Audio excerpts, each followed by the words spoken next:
कृष्ण भक्ति की जो बेसिक फिलॉसफी है उसको आप अच्छे समझ पाएंगे ये 5 चीजों को जानने के बाद। कोई भी ग्रंथ जब लिखा जाता है तो पहले उसका विषय वस्तु निर्धारित किया जाता है कि वो क्या चीज वो ग्रंथ आपको देना चाहता है ना। जैसे कोई भी अगर आप मान लीजिए आप कोई क्लास की बुक पढ़ते हैं, केमिस्ट्री हो, फिजिक्स हो, मैथमेटिक्स हो, तो आपको पहले ही कंटेंट्स में बता देते हैं कि अरे आप ये पढ़ने वाले हो, तो आप एक बार गो थ्रू हो जाते हो कि हाँ हम ये पढ़ के समझने वाले हैं। उसी प्रकार भगवद गीता में भी ये 5 चीजों के बारे में बल दिया गया कि अगर कोई व्यक्ति 5 चीज समझ ले तो वो भगवद गीता समझ जाएगा। तो आइए बढ़ते हैं समझने के लिए 5 चीज क्या है। पहला है ईश्वर। पहले मैं सबके नाम बता दूं। ईश्वर, जीव, काल, कर्म, प्रकृति। आप इसको याद कर सकते हैं या नोट डाउन कर सकते हैं। ईश्वर, जीव, काल, कर्म, प्रकृति।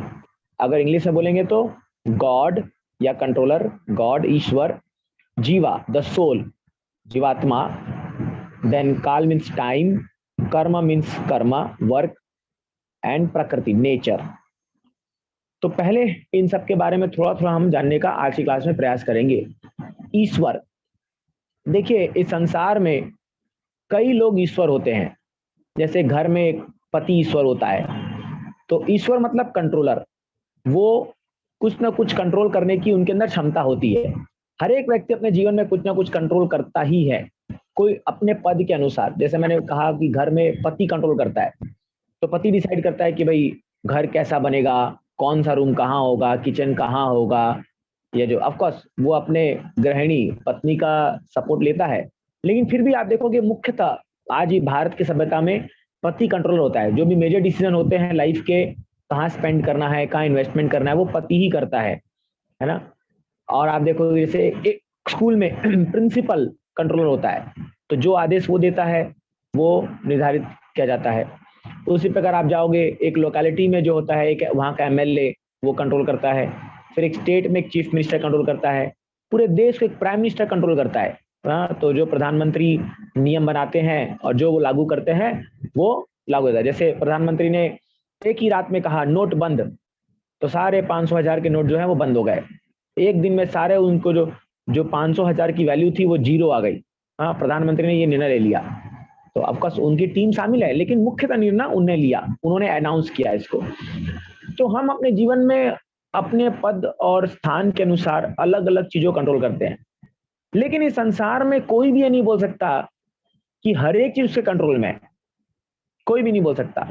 तो आप देखोगे जैसे अगर आप अभी चलिए आप अपने एक पति के घर की बात लीजिए, तो अगर पति अपने घर को संभाल सकता है तो अपने बगल के घर को नहीं, कुछ नहीं कर सकता।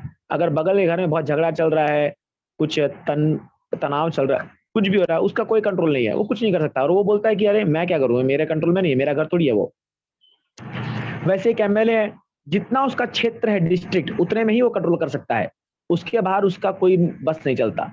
वैसे एक चीफ मिनिस्टर है, हाँ, वो जो है वो चीफ मिनिस्टर जो है वो अपना केवल एक मिनट, थोड़ा सा यहाँ ब्राइटनेस कम है, इससे लाइट कम आ रही है। तो वो जो एक चीफ मिनिस्टर जो है वो अपने राज्य को छोड़ के दूसरे राज्य के बारे में कुछ नहीं कर सकता। मान लीजिए अगर महाराष्ट्र का चीफ मिनिस्टर है, तो उसका उड़ीसा में कुछ चलने वाला नहीं है। वो जो नियम लाना है वो महाराष्ट्र में ला सकता है, उड़ीसा में नहीं कुछ कर सकता वो, है ना। तो इसीलिए हर एक व्यक्ति जो है वो अपने अपने राज्य में ही अपना कंट्रोल, अपना क्षेत्र में अपना कंट्रोल दिखा सकता है। एक प्राइम मिनिस्टर भी है, आज वो अपने देश में कुछ कर सकता है, लेकिन बाहर देश में कुछ हो रहा है तो अभी उसमें का कोई हाथ नहीं है। जैसे रशिया यूक्रेन में युद्ध हो गया, तो उसमें हमारे प्रधानमंत्री का क्या हाथ था? वो सलाह मशवरा कर सकते हैं, बट वो उसको रोक नहीं सकते। तो इसीलिए भगवद गीता एक ऐसे ईश्वर के बारे में बता रही है जो सभी चीज के नियंता है, जिनके कंट्रोल में सब कुछ है, वो है परम भगवान। इसलिए ब्रह्म संहिता में पहले ही श्लोक में ब्रह्मा जी जब ईश्वर की बात कहते हैं तो वो कहते हैं ईश्वरा परम कृष्ण सच्चिदानंद विग्रह अनादिर आदिर गोविंद सर्व कारण कारणम। किस व्यक्ति को आप भगवान कह सकते हो? ईश्वर परम कृष्ण, कृष्ण परम ईश्वर है। हर एक व्यक्ति अपने अपने स्थान के अनुसार, जैसा मैंने बताया, वो छोटे छोटे जगह पे ईश्वर है, छोटा छोटा कंट्रोलर है, लेकिन परम ईश्वर जो है वो है कृष्णा। और उस परम ईश्वर कृष्णा का क्या उसका विग्रह है, वो है सच्चिदानंद विग्रह। एक मिनट, सच्चिदानंद विग्रह। सच्चिदानंद विग्रह मतलब उनका जो शरीर है वो full of eternal knowledge and bliss है। वो हमेशा ज्ञानवान और हमेशा जो है नॉलेज सॉरी इटर्नल है, वो नित्य है वो, और चित मतलब नॉलेज, और आनंद में रहते हैं। सच्चिदानंद उनका स्वरूप है। ईश्वर परम कृष्ण सच्चिदानंद विग्रह अनादिर आदिर गोविंदा। उस व्यक्ति का ना तो कोई आदि है ना कोई अंत है, और वो सब के आदि है। मतलब ऐसा व्यक्ति जिसका कोई आदि नहीं है, जो किसी से नहीं निकला हो लेकिन उनसे सब कुछ निकले, ऐसे गोविंदा मतलब कृष्णा सर्व कारण कारम, जो सभी कारणों के कारण है, वो है परम ईश्वर कृष्णा।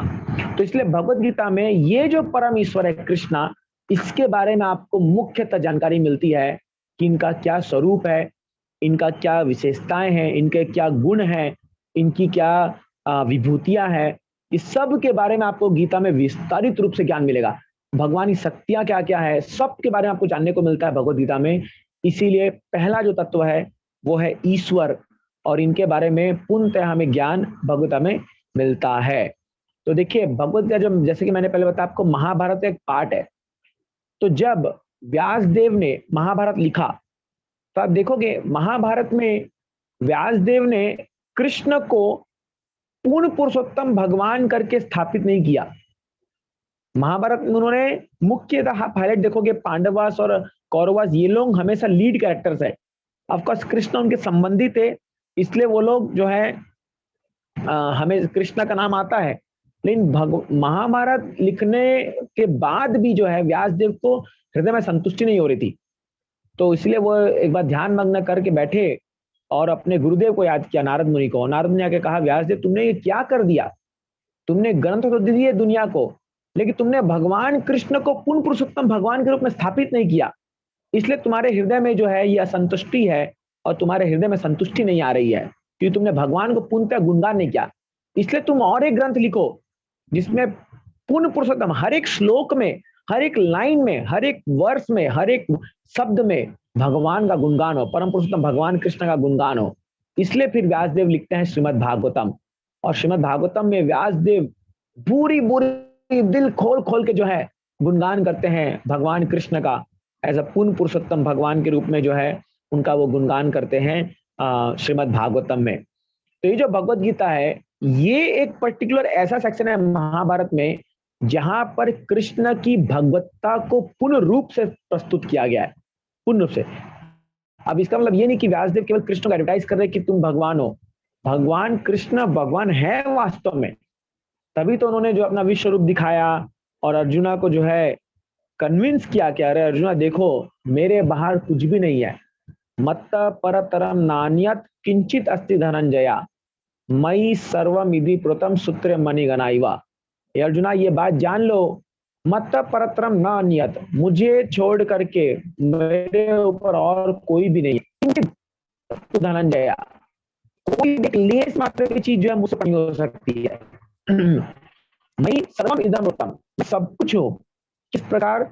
सूत्र मणि गणाइवा, जिस प्रकार मणियों के बीच में सूता बह जाता है, धागा बह जाता है, तो अगर आप वो धागा को निकाल दोगे तो सारी मणि बिखर जाती है। उसी प्रकार अगर आप कृष्ण को इस संसार से निकाल दोगे तो वो सब कुछ बिखर जाएगा। इसी प्रकार हमारे जीवन में भी यदि कोई व्यक्ति कितना ही धन हो, ऐश्वर्य हो, सुंदरता हो और सब कुछ हो उसके पास, लेकिन अगर उसके जीवन में कृष्ण नहीं है तो शास्त्र कहता है वो बिखरे हुए मणि के समान है। उसका जीवन जो है बिखरे हुए मणि के समान है। उसके जीवन में कभी भी संतुष्टता, कभी भी आनंद ये नहीं आ सकता। चाहे कितना ही हम देखते हैं, कई बार कई धनवान व्यक्ति होते हैं फिर भी जीवन में बहुत समस्याएं ये रहती हैं, और उनका जीवन हमेशा स्ट्रगल रहता है, हमेशा कुछ ना कुछ प्रॉब्लम रहती है लाइफ में। क्यों? बिकॉज उन्होंने कृष्ण का आश्रय नहीं लिया है।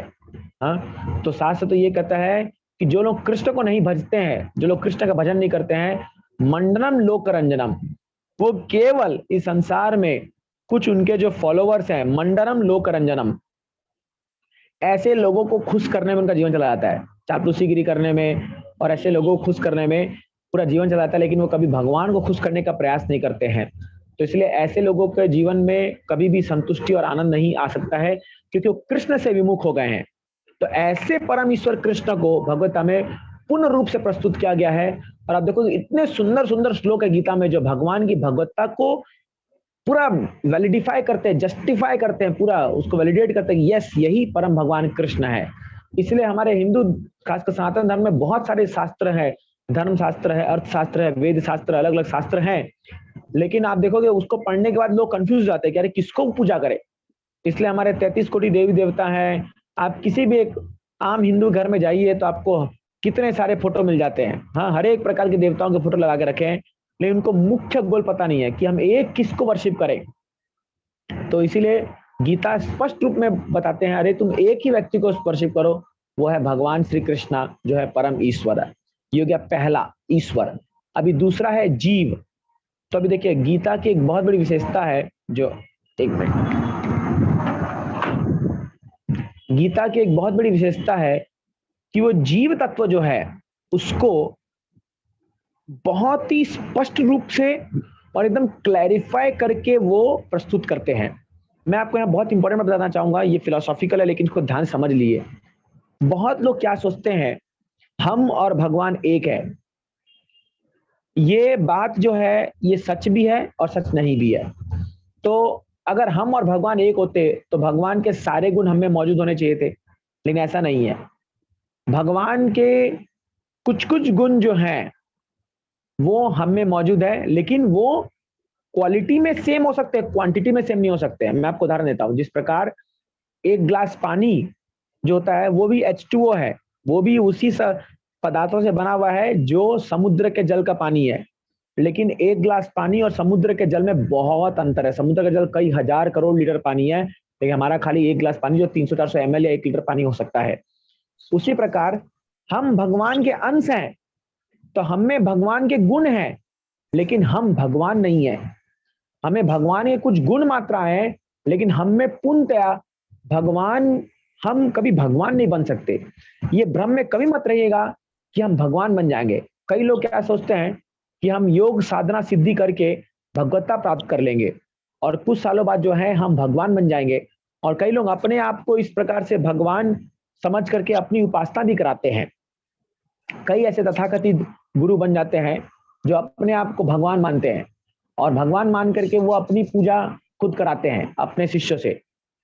तो लेकिन लाभ बताइए, हम भगवान कैसे बन सकते हैं? भगवान लीलाओं को देखिए।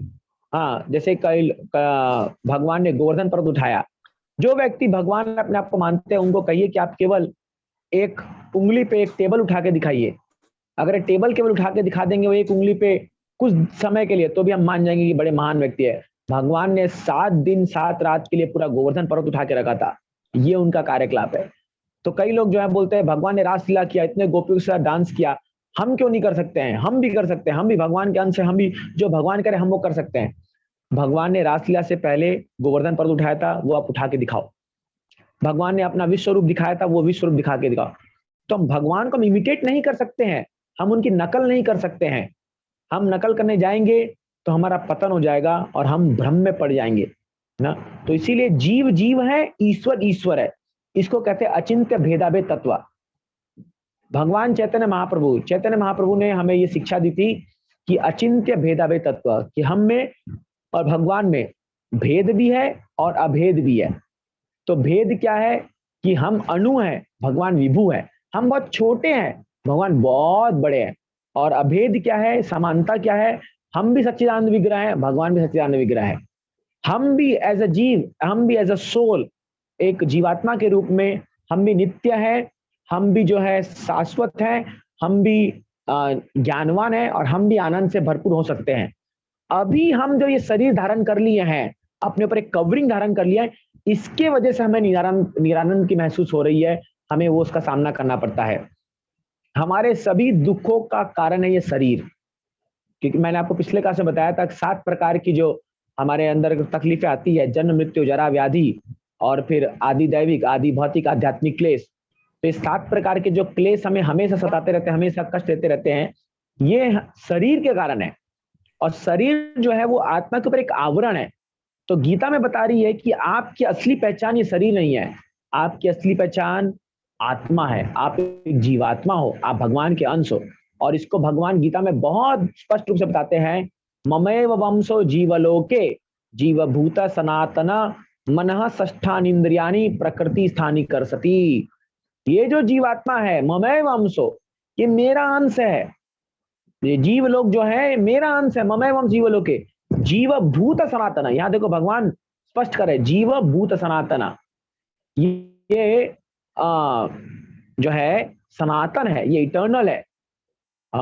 ममय मांस जीवलोक जीवभूत सनातन मनः षष्ठान इंद्रियाणी, अपने मन और अपने 5 इंद्रियों के द्वारा, ये जो मिलकर के 6 इंद्रिय के द्वारा, मनः षष्ठान इंद्रियाणी प्रकृति स्थानी कर सती, ये प्रकृति से युद्ध कर रहा है, प्रकृति से जो है घर्षण कर रहा है। ये क्यों घर्षण कर रहा है? ये क्योंकि प्रकृति को ये भोगना चाहता है। तो प्रत्येक जीव जो इस संसार में आया है वो प्रकृति को भोगना चाहता है, और प्रकृति को भोगने के कारण वो प्रकृति से घर्षण कर रहा है। जैसे रावण सीता मैया को भोगने का प्रयास किया, रावण ने सीता मैया को भगवान राम से अलग करने का प्रयास किया, और उसका परिणाम देखो, उसको क्या मिला? उसका पूरा कुल विध्वंस हो गया। और वहीं हनुमान ने सीता मैया को भगवान राम से मिला दिया। हाँ, सीता मैया खबर बता के राम से मिलाया, राम हनुमान को क्या मिला? भगवान राम ने उनको एम्ब्रेस कर लिया, उनको अपने गले से लगा लिया, और भगवान राम ने उनको क्या नहीं दिया? चिरंजीवी का उनको वरदान दिया। और आज देखिए भगवान हनुमान की कहाँ गुणगान नहीं होती है, किस गली किस नुक्कड़ पे भगवान हनुमान जी का मंदिर नहीं है। आप ये देख लीजिए कितना यश कीर्ति मिला उनको। प्रभु रामचंद्र का जो सबसे भक्तों में उत्तम कोटि के भक्त का नाम आता है तो हनुमान जी का नाम आता है। इसीलिए मैं प्रकृति का आपको बताऊंगा, जीव का काम क्या है?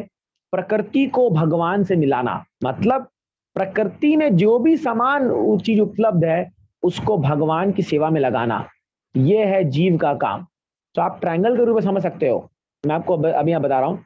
भगवान यहाँ पर है, ईश्वर ये जीव है, ये प्रकृति है, ठीक है। अभी ईश्वर दोनों के कंट्रोलर है, ईश्वर जीव को भी कंट्रोल कर रहे हैं, प्रकृति मतलब ये भौतिक संसार को भी कंट्रोल कर रहे हैं।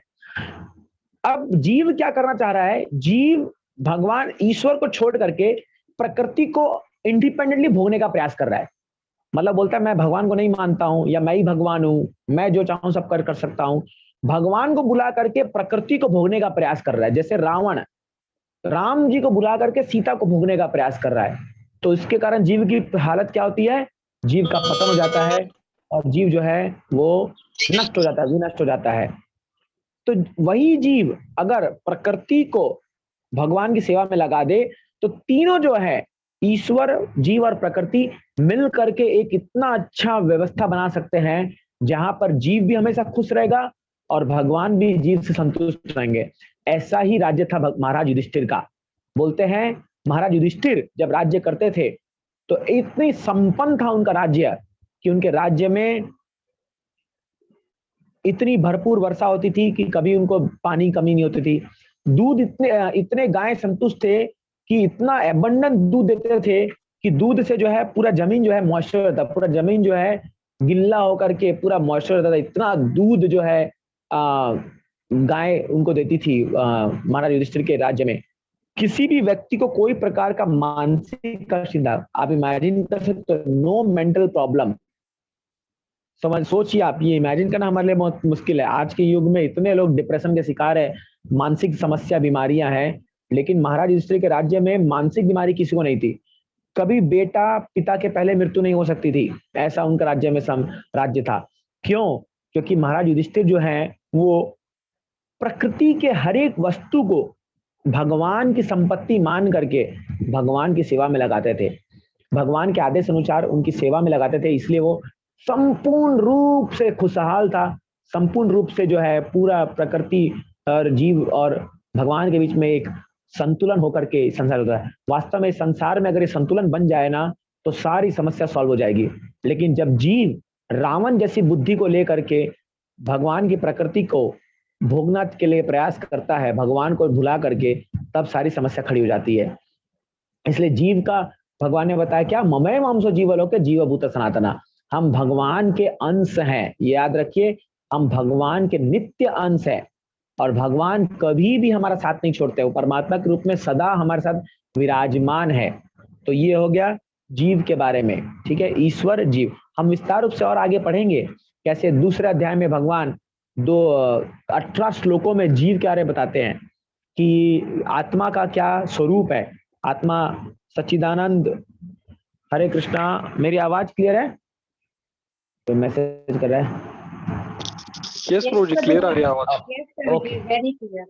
Okay okay. यस प्रभु तो जी। Fine, okay, thank you.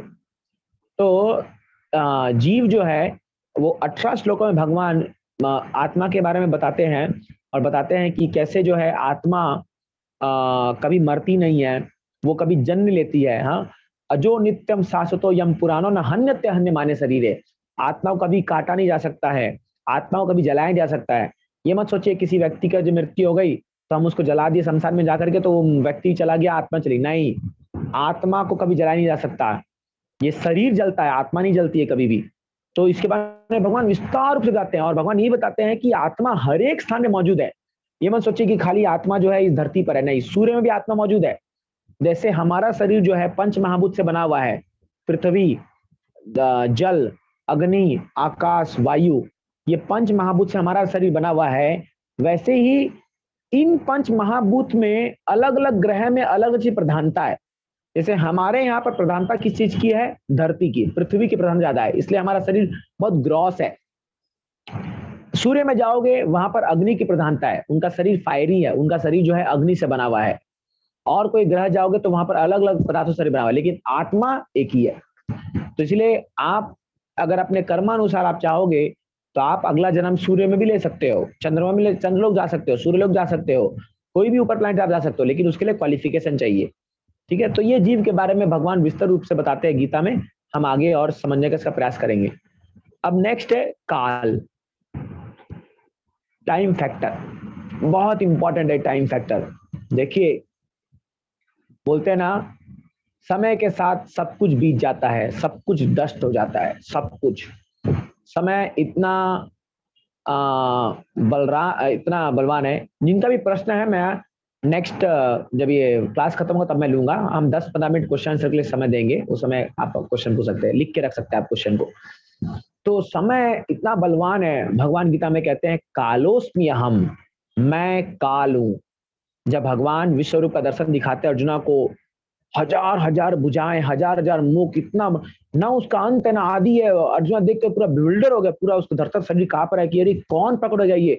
पूछते भगवान आप कौन हो, बताइए आपका क्या स्वरूप है, कौन हो तू? समझ में नहीं आ रहा कौन प्रकट हो गया। हर जगह अंधेरा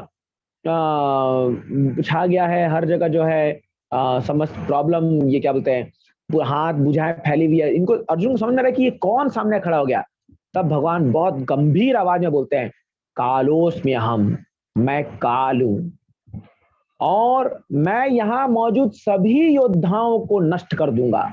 अर्जुना, तुम 5 पांडवों को छोड़ करके कोई बचेगा नहीं इस युद्ध में। तो भगवान ने अपने मुख में दिखाया कि कैसे दुर्योधन, द्रोणाचार्य, शकुनी, ये सब लोग जो है उनके दांतों के बीच में पूरे क्रश किए जा रहे हैं, ऐसा भगवान ने दिखाया अर्जुना को। तब अर्जुना समझा भगवान ये क्या रूप है आपका, इतना विशाल रूप आप मेरे को दर्शन दिए, मेरा कितना बड़ा भाग्य है ये, आप कैसा रूप। तो काल जो है वो सब कुछ नष्ट कर देता है। ये बात जानना बहुत जरूरी है। कई बार इस संसार में लोग अपने और भौतिक कार्यों के में मदमस्त होकर के ये समझते नहीं है काल कैसे बीत जाता है, समय बीत जाता है। आप देखिए कैसे साल भर साल बीते जा रही है। आप याद कीजिए अपनी उम्र से 10 साल 20 साल पहले आप क्या थे और झटाक से एक समय पार हो गया और अभी हमारी स्थिति, हम धीरे धीरे जो है मृत्यु की ओर आगे बढ़ रहे हैं। हम सब बढ़ रहे हैं, ये नहीं कि जो केवल बूढ़ा हो गया, जिसके बाल सफेद है, दांत नहीं है, आंख गड़ गए, वो मृत्यु की ओर बढ़ रहा है, ऐसा जरूरी नहीं है। हम सब धीरे धीरे एक एक दिन के साथ साथ मृत्यु की ओर आगे बढ़ रहे हैं। भागवतम में एक श्लोक आता है, आयुर्हरेति वयम पुंसाम उद्यन अस्तन चय असौ। सूर्य जब उगता है और सूर्य ढलता है, वो दोनों की जो अवधि है उसके बीच में हमारे जीवन में से एक दिन चला गया। तो हमारे जीवन में जो हमें महत्वपूर्ण कार्य करना था, अपने आत्म साक्षात्कार के लिए हमें कार्य करना था, वो कार्य को हमने नहीं करके हमने जो है एक दिन जो है गवा दिया। और ऐसे करते करते दिन नहीं, महीने, कई साल हम बिता चुके हैं, जा चुके हैं। लेकिन अफसोस इस बात का है कि लोग अपना जब जन्मदिन आता है तो उसको कितने खुशी से मनाते हैं। मनाइए खुशी, कोई बात नहीं, अच्छा दिन है वो, लेकिन उस दिन ये भी याद कीजिए कि मैंने पिछले 1 साल में अपने आत्मोन्नति के लिए क्या किया, मैंने क्या प्रयास किया अपने आप को जानने के लिए, संसार को जानने के लिए, भगवान को जानने के लिए मैंने क्या कार्य किया। अगर हम ये प्रश्न नहीं पूछते हैं तो हम व्यथा ही जीवन जो है बिताए जा रहे हैं, फालतू में बिताए जा रहे हैं, कुछ नहीं फायदा होने वाला इसका। देखिए एक याद रखिए, हमारा धन दौलत शहर शोहरत सब कुछ जो है एक दिन नष्ट होने वाला है, इसका कोई डाउट नहीं है, इसमें कोई भी शंका नहीं है कि एक दिन जो है हमारे साथ चली जाएगी हमारी संपत्ति, या तो संपत्ति आपसे दूर चली जाएगी या आप संपत्ति से दूर चले जाओगे, कोई एक चीज तो होगा इन दोनों में से, या तो हम छोड़ के संपत्ति चले जाएंगे अपने दूसरे शरीर में, और या अगर कुछ नुकसान हो गया तो संपत्ति हमें छोड़ के जाती है, तो दोनों में से एक चीज जरूर होता है। इसीलिए क्या है, हमें अपना जीवन जीना है, अपना कार्य करना है, लेकिन साथ ही में माइंड में ये याद भी रखना है कि अब समय आ रहा है मुझे अपने आत्मोन्नति के बारे में सोचना है। जब महाराज दशरथ ने अपने सिर पर पहला बाल देखा, पहला व्हाइट हेयर देखा, सफेद बाल देखा, तब उसने सोचा कि अब समय आ गया है, राम को राज्य बना दो, राज्याभिषेक कर दो और मैं जाऊंगा जंगल तपस्या करने के लिए। केवल एक सफेद बाल देखा। आजकल के अगर एक सफेद बाल कोई देख ले तो तुरंत डाई पार्लर में जाकर के ब्लैक कलर लगा करके दिखाता है कि मैं बहुत जवान हूं अभी भी, है ना। तुरंत बूढ़े बूढ़े लोग 70 साल के लोग होते हैं, लेकिन वो लोग बाल में डाई लगा करके काला करके दिखाते हैं कि अभी तो हम जवान हैं, अभी हम जवान हैं, हमें कौन बूढ़ा कह सकता है। आप दुनिया को दिखा सकते हो कि आप जवान हो, लेकिन आप ये जो काल है, ये जो भगवान की प्रकृति है, उसके सामने उसे छुपा नहीं सकते हो, क्योंकि हमारे इंटरनल ऑर्गन्स जो है, शरीर की जो अंदर जो मांसपेशियां और अलग अलग जो ऑर्गन्स है वो धीरे धीरे शिथिल पड़ गई है, वो कम पड़ गया, और एक दिन हाँ मृत्यु सर्वहरश्याम, भगवान मृत्यु के रूप में आते हैं, सब कुछ छीन के ले जाते हैं, कोई कुछ नहीं कर सकता इसमें। दुनिया के बड़े बड़े राजा आए, हिटलर उटलर करके कौन कौन नहीं आया, क्या रह गया आज वो लोग, क्या साम्राज्य रह गया उनका, सब कुछ चला गया, सब कुछ खत्म हो जाता है। इसलिए काल, काल बड़ा बलवान है, इसके सामने कुछ नहीं टिकता, चाहे गम हो चाहे खुशी हो, सब खत्म चला जाता है, सब खत्म हो जाता है। आप देखिए एक घर में जो है किसी की मृत्यु होती है, कितना रोते हैं लोग, कितना चिल्लाते हैं, चीखते हैं, नहीं हम शरीर को नहीं जाने देंगे, हम उसके शरीर को पकड़ के रोते रहते हैं, बोलते हैं क्या होगा मेरा जीवन, क्या होगा। 5 दिन बीतता है, 7 दिन बीतता है, 10 दिन बीतता है, वही के लोग जो है फिर से वही घर में चाय बिस्कुट खा करके आराम से हंसी मजाक से रह रहे हैं, है कि नहीं। वो व्यक्ति चला गया, लेकिन समय जो है गम भुला देती है, साथ में खुशियां भी भुला देती है। तो इसलिए समय का चक्र जो है, और कोई रोक नहीं सकता इसको। सबसे बड़ी बात यह है कि इसको किसी में दुनिया में ताकत नहीं है इस समय के चक्र को रोक दे, बहुत बलवान है ये। इसलिए भगवान बोलते हैं काल, क्योंकि भगवान बोलते मैं काल हूं, तो हमारी इसके सामने क्या हैसियत है, क्या औकात है हमारी, भगवान काल है। तो इसीलिए इस चीज को हमेशा बैक ऑफ द माइंड में रखना चाहिए कि काल जो है वो मुझे धीरे धीरे ग्रस रहा है, इसको अजगर के समान माना गया भागवतम में, और ये धीरे धीरे धीरे धीरे हमारे शरीर को ग्रस रहा है। इससे पहले बहुत देर ना हो जाए, हमें अपने आप को भगवान की भक्ति में लगा करके, भगवान की सेवा करके इस काल पर विजय प्राप्त करना है। जब ध्रुव महाराज भगवत धाम जा रहे थे तो डेथ पर्सोनिफाइड, काल का जो स्वरूप रूप है, वो आकर के भगवान ध्रुव महाराज के सामने सिर रखता है और बोलता है ध्रुव महाराज मेरे सिर पर पांव रख करके जाओ, तुमने काल पर विजय प्राप्त कर लिया। जो लोग भगवान के भक्त बन जाते हैं उन पर काल काम नहीं करता, क्योंकि वो लोग जो है भगवान के निकटतम होने के कारण, भगवान के सानिध्य होने के कारण काल पर विजय प्राप्त कर लेते हैं। परीक्षित महाराज को देखिए, 7 दिन का समय था और उनको कहा सुखदेव गोस्वामी को क्या करना चाहिए मर्त व्यक्ति को, तो सुखदेव गोस्वामी कहा केवल भगवान की भक्ति करो, और उसमें पहला लक्षण है श्रवण करो, भगवान के बारे में सुंदर कथा सुनो, 7 दिन की भागवत सुनो। परीक्षित महाराज मैं तुम्हें वचन देता हूं कि तुम्हें जो है तक्षक नाम का जो सर्प आएगा वो डसेगा तो जरूर, लेकिन उसके पहले ही तुम जो है भगवत धाम जा चुके होगे। जो भी भगवान की सुंदर कथा को अपने कर्णों में डालता है, उनके लीलाओं में विहार करता है, आनंद लेता है, वो काल से ऊपर परे हो जाता है, वो उन पर भौतिक नियम कोई काम नहीं करती है। और यहाँ तक कि ये भी भागवत में कहा गया है, यदि भगवान चाहे किसी के जन्म में, किसी की कुंडली में मृत्यु भी लिखी होगी तो भी भगवान उसको टाल सकते हैं। अरे वो भगवान क्या सक्षम नहीं होंगे। जब संदीपनी मुनि ने उनको गुरुदक्षिणा के रूप में मांगा कि मेरे बच्चे को वापस ला दो, संदीपनी मुनि और उनकी पत्नी थी, दोनों भगवान के गुरु थे, भगवान को सिखाए थे, अवंतीपुर उज्जैन में जो आज स्थान है, तो जब गुरु दक्षिणा की बात आई तो संदीप मुनि ने पूछा कि क्या मांगे गुरु दक्षिणा। पत्नी ने कहा देखो ये कोई साधारण बालक नहीं है, हाँ ये तो परम पुरुष भगवान है, मैं जानती हूँ उसके बारे में, कृष्ण है, तो आप कृपया मेरा मेरा बेटा जो है उसकी मृत्यु हो गई, उसको वापस बुला लीजिए। संदीप मुनि ने कहा देखो बेटे, अगर चाहते हो मुझे गुरु दक्षिणा देना तो ये दे दो कि मेरे बेटे को वापस ला दो। बोले बस गुरुजी इतना ही? बोले चाहे पाताल में हो, चाहे यमलोक में हो, चाहे स्वर्ग लोक में हो, आपका बेटा मैं आपके सामने हाजिर कर दूंगा 2 दिन के अंदर, बोल दिए। तो वो गए कृष्ण भगवान यमलोक के पास गए, यमराज को बुलाया। जब भगवान गए कौंसिल बजाए, यमपुरी हिलने लग गया। ये बना बोले बाप रे ये कौन आ गया जो यमलोक भी हिलने लग गया। आगे पूछे भगवान क्या चाहिए, बोले मेरे गुरु का शिष्य था, गुरु का बेटा था, उसकी मृत्यु हो गई थी, उसको वापस करो। तब यमलोक से यमराज ने स्वयं उसके शरीर को बना करके उसको जो है उसकी आत्मा को जहां का भी होंगे उसको पुनर्ला करके भगवान ने प्रकट कर दिया इन दोनों के सामने। तो इसीलिए आप देखिए जो भगवान एक मरे हुए व्यक्ति को जिंदा करके ला सकते हैं, वो अगर हमारी मृत्यु को थोड़ा टाल दे तो कौन सी बड़ी बात है, उनके लिए कोई बड़ी बात नहीं है। इसीलिए भक्त लोग जो होते हैं स्पेशली वो लोग काल से नहीं डरते हैं। वो लोग का जीवन, क्योंकि उनका जीवन सदैव कृष्ण भक्ति में लगा रहता है, 24 घंटे भगवान का स्मरण, नाम कीर्तन, भगवान की सेवा लगे रहते हैं, तो लोग काल से ऊपर चले जाते हैं। सबसे बेस्ट तरीका यही है कि भजन में जो लोग लगते हैं वो लोग काल को विजय प्राप्त कर लेते हैं। इसलिए ये काल के बारे में भगवान गीता में बताते हैं, कालोस्मि अहम, है ना। यस, नेक्स्ट जो है अब हम बता रहे हैं, तो ईश्वर, जीव, काल, कर्मा। तो भगवान गीता में बहुत अच्छे बताते हैं, कर्मणिवाधिकारस्ते माँ फले सुगदाचना माँ कर्म फल हेतुर्भुर माते संगोष्ठ कर्मणि। कर्म करना तुम्हारा अधिकार है। कर्म मतलब कोई भी कर्म हम जो करते हैं, कुछ भी, चाहे कोई ऑफिस जा रहा है, कोई कुकिंग कर रहा है, कोई स्कूल जा रहा है, कुछ भी कार्य हम कर रहे हैं तो वो कर्म करना हमारा अधिकार है। लेकिन भगवान कहते हैं फल तुम्हारा अधिकार नहीं है, फल पे तुम्हारा कोई रिजल्ट पे तुम्हारा कोई अधिकार नहीं है। कर्म करो मेरी प्रसन्नता के लिए, क्योंकि भगवान कहते हैं कर्म जो है इस दुनिया में बंधन का कारण है। कर्मणो ही जो है भगवान बताते हैं कि कर्म बंधनात्, कर्म बंधन में फंस करके हमें बार बार शरीर धारण करना पड़ता है।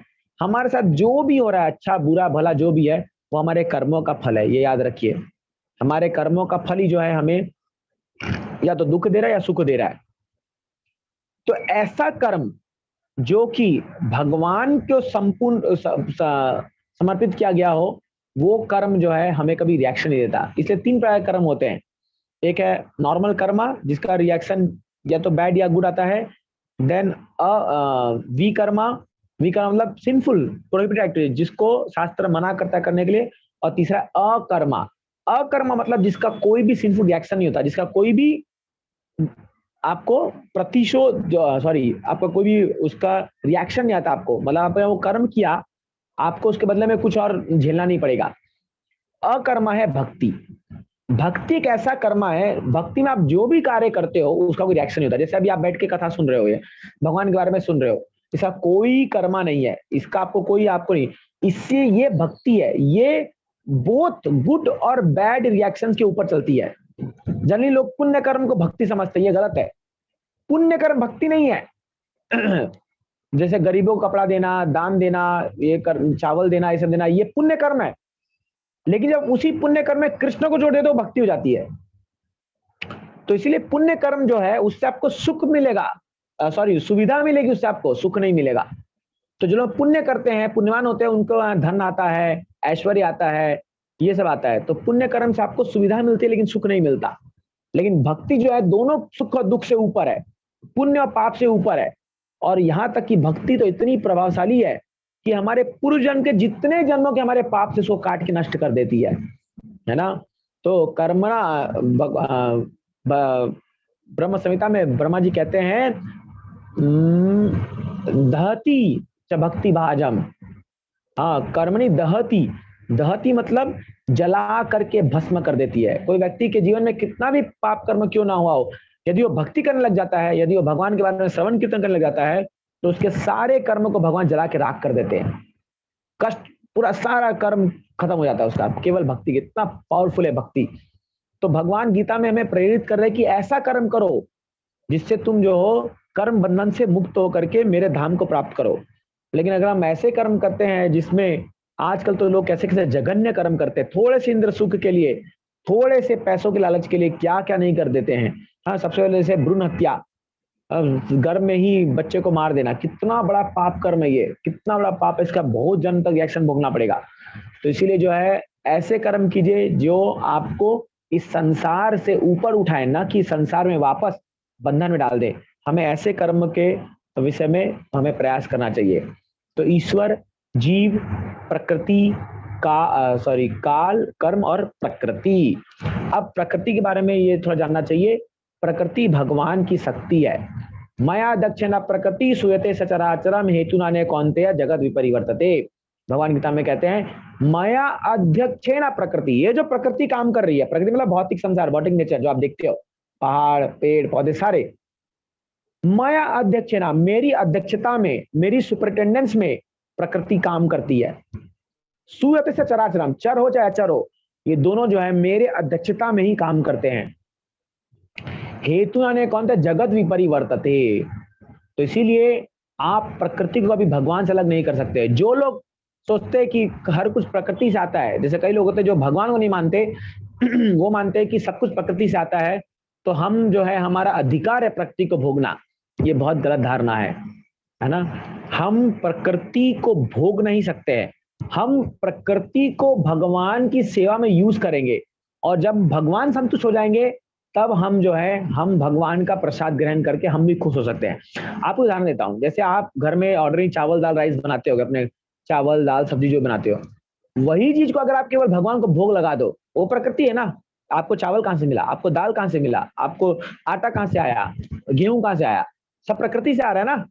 तो प्रकृति आपको दे रही है, लेकिन अगर आप उसको बिना भगवान को भोग लगाए खुद खा जा रहे हो, तो भगवान कहते हैं ऐसे लोग केवल पाप खा रहे हैं। तेना तकते ना भुंजिता मागदह, वो अपने केवल पाप खा रहे हैं क्योंकि वो मुझे ऑफर नहीं कर रहे। तो इसलिए जो लोग भगवान को पहले भोग लगा के खाना खाते हैं, भोग प्रसाद लेते हैं, वो लोग जो है प्रकृति के कर्म से बंधन से मुक्त हो जाते हैं। ये सही अंडरस्टैंडिंग है प्रकृति का, कि हम जो है प्रकृति को भगवान की सेवा में पहले लगाएं, और फिर जब भगवान संतुष्ट हो जाएंगे तो भगवान प्रकृति से ही हमें बहुत सारा सुख सुविधा धंधा सब कुछ देंगे, सब कुछ देंगे भगवान। ये मत सोचिए कि आप भगवान को कुछ लगाते हैं तो भगवान उसको रख लेंगे और हम गरीब बन जाएंगे, ऐसा नहीं है। भगवान अगर एक आप भगवान से लेते हो, भगवान आपको 10 करोड़ गुना देते हैं। आप देखिए, ये जो फल वाली की कथा आती है भागवतम में, कि फल वाली बेचने आई भगवान के गोकुल में, और उसमें बाटर सिस्टम था, तो हम चावल दे करके कुछ सामान लेते थे एक्सचेंज में। तो भगवान कृष्ण जो है हमें छोटे से हाथों में कुछ चावल के दाना लेके आए, लेकिन वो भी जमीन पर गिर गया था। तो आकर के बोलते फल मैया को, मैया मुझे भी फल दे दे। तो माँ जब देखी कृष्ण को, बोली ओ इतना सुंदर लाला, इतना सुंदर ही इसका चेहरा, और वो पूरा खो गई, सुध-बुध खो गई, और बोली कि बेटा तेरे को तो मैं ऐसे ही फल दे दूंगी। तो माँ जो है उसके ये जो फल वाली जो थी, ये उसके हाथों में, छोटे हाथों में फल डालने लगी, और अपना पूरा फल खत्म कर दिया, क्योंकि भगवान कृष्ण को देखकर कितना सुंदर रूप जो भगवान का देखा, उसने मनमोहित हो गई, पूरा फल दे दिया सारा। तो टोकरी खाली था, थोड़ी दूर गई, देखी टोकरी भारी लग रहा है, खोल के देखी तो हीरे जवाहरात से भरे हुए थे। ये मत सोचिए आप भगवान को कुछ देते हो तो भगवान आपके लिए कमी छोड़ देंगे, नहीं, भगवान आपको 10 गुना 1000 गुना बढ़ा करके देंगे। भगवान कभी भी अपने बच्चों भक्तों से कुछ ऐसा डिमांड नहीं करते जो वो कर नहीं सकते हैं। भगवान तो प्रेम के भूखे हैं, प्रेम के भूखे हैं भगवान। तो प्रेम जो देते हैं भगवान को, वो लोग भगवान का दिल जीत लेते हैं। जैसे एक बच्चा अभी मदर्स डे फादर्स डे गया, तो बच्चा जो है अपने पिताजी को क्या दे सकता है, वो अपने पिताजी का ही पैसा लाता है, लेकिन अपने पिताजी के पैसे से अगर उनको गिफ्ट ला के देता तो पिताजी कितने खुश होते हैं और बोलते हैं वाह मेरे बच्चे, तू कितना मुझसे प्रेम करता है। पिताजी का लालच उस गिफ्ट में नहीं है, पिताजी का लालच बच्चे के प्रेम में है। उसी प्रकार भगवान का लालच हमारे गिफ्ट आइटम और इसमें नहीं है, भगवान लालच हमारे प्रेम में, कितने प्रेम से भगवान को सेवा करते हैं और उनको वो देते हैं। तो इसलिए जब हम प्रकृति को भगवान के संपर्क में ला करके हम लोग उनकी सेवा करते हैं और उनको हम भगवान की सेवा करते हैं, आप देखोगे प्रकृति से हमारा इतना अच्छा संतुलन बनेगा, फिर ना कोई प्रकार की समस्या, कोई अर्थक्वेक, कोई भी फेमाइन, ड्रॉट, कोई प्रकार का जो समस्या इतनी आती है समाज में, वो सब जो है वो खत्म हो जाएगा। तो इसीलिए ये 5 तत्व जो है भगवता में विवरण से बताए गए हैं, ईश्वर, जीव, काल, कर्म और प्रकृति, इसको हमेशा याद रखिए प्लीज। ये पांचों चीज बहुत इंपॉर्टेंट है जानना। और जब आप इसको स्मरण रखेंगे, आप गीता को स्मरण करके पढ़ेंगे तो आप क्लासिफाई कर पाएंगे कहाँ पर क्या चीज के बारे में जोर दिया जा रहा है। सब कुछ घूम फिर के 5 चीज के बारे में बताया जा रहा है। भगवान बहुत विस्तृत रूप से बता रहे हैं इसके बारे में। और जो इस चीज को जान लेगा वो गीता के रहस्य को समझ जाएगा और धीरे धीरे भक्ति के मार्ग में लग करके अपना जीवन वो सफल कर